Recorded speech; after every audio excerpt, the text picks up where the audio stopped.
today so far. So now, during the second part of my presentation, I want to propose a new approach to place-based education that relies, the approach I'm trying to propose is one basically that relies on new model technology to achieve similar goals than place-based educators have been pursuing during the last 20 years or so. Are you able to hear me? Because I feel that it's a little bit weird to speak with these two microphones. Is that working? Okay. So what I'm proposing can be summarized basically with the formula: place-based education makes more learning. And what I'm trying to create through the convergence of these two frameworks, place-based education on one hand and more learning on the other one, is basically what I call a geolocative or locative media learning model. As I said, it sounds fancy and complicated, pretentious, but it's something very simple. It's a very simple idea. What I'm going to explain. So I've already explained what place-based education is, so let me explain now very quickly what more learning is before I finally show you a few examples of activities that can be developed with the students following the locative media learning model that I'm proposing. So let's move to the next question: what is more learning?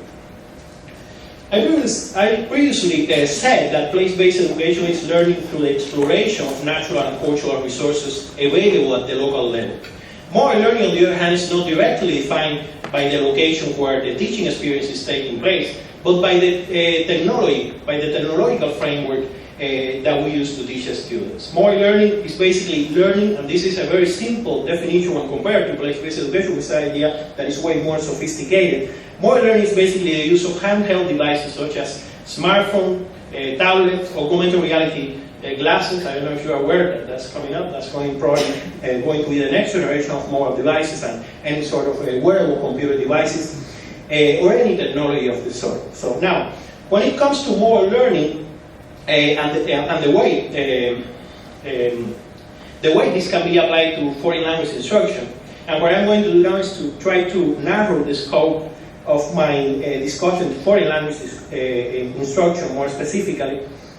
I believe there are two possible approaches to mobile learning. One is what has been defined as mobile-assisted language learning, or MOLE, which I consider to be a more passive approach to the use of mobile technology in the classroom. And the other option is what I define as locative media learning, which I will explain in a minute. So first, let me say a word and provide at least with an example of what mobile learning is. Or, what mobile assisted language learning is. So, mobile assisted language learning is referring basically to the use of mobile applications that have been developed by different companies and individuals to enhance or to supplement your students' learning experience. So, what this means is that under this model, you are going basically to use mobile learning apps as a substitute or as a supplement or a way to reinforce the information your students are already getting through their textbooks, lectures, or by any other traditional way. No?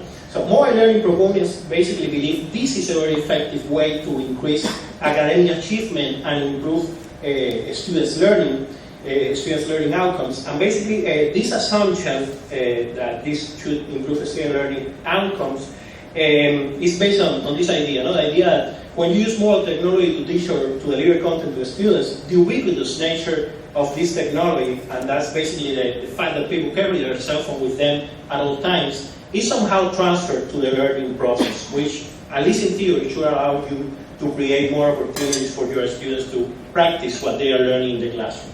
Or in simpler terms, the assumption is that your students are more likely to use a learning tool that they are carrying with them at all times than one that they only look at during classes or the day before the test, no? Which is what usually happens with the traditional learning tools that we use to teach students. So that's basically the idea. I will give you an example of an experiment they conducted in Carleton College, which is a residential college in Northfield, Minnesota. In Carleton College, they conducted an experiment to see the use of the learning of a learning app, and more specifically, Mental Case, which is an application, I don't know if you have ever used it, but it's an application that allows you to create your own digital flashcards to memorize the subject or to study for a text. They assumed that this would help the students of French language with vocabulary acquisition. So the experiment they designed was basically something like this. They gave a group of 45 students enrolling French 101 and 102, so first and second semester, I got touch devices with a mental case application installed in those devices. And then they gave the instructions about how to use the app. And then they also had a control group to compare the result of both groups to see if this actually worked. The experiment ran for 2 semesters, and at the end of these periods, the students who had been using mobile technology showed significantly higher gains in vocabulary acquisition when compared to those who were just learning through traditional methods, so like paper flashcards or any rote memorization technique and so forth. So examples like this are usually what mobile learning proponents like to cite to promote the idea of mobile assisted language learning.